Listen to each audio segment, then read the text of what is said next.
tadi telah disetujui. Oke, terima kasih. Sudah melambaikan tangan ya semua. Oke, dengan demikian izinkanlah saya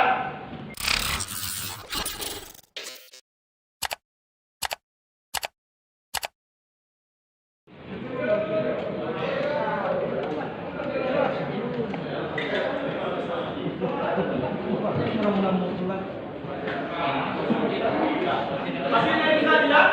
Oleh kalau begitu, lambaikan tangan. Kalau memang sudah setuju, dilambaikan tangan. Kalau sudah setuju dengan ini, diketahui kan? Ya diketahui karena kita mau mengesahkan. Oleh karena itu perlu tahap ini. Oke, Pak Ibu Menteri tadi telah disetujui.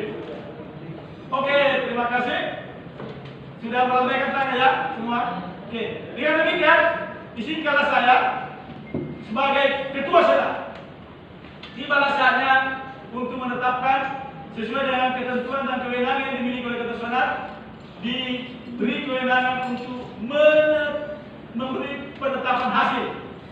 Nanti penetapan pengesahan ada pada Menteri, penetapan hasil pemilihan ini dengan perolehan suara 95 suara untuk calon Rektor UNN nomor urut 1 Bapak Profesor Dr. Haji Husain Shah, Magister Teknologi Pertanian.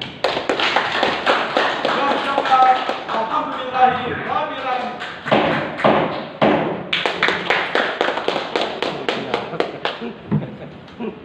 Cara berikutnya adalah kita menunggu sambil itu menunggu berita acara yang di-print. Sekarang sudah di-print untuk supaya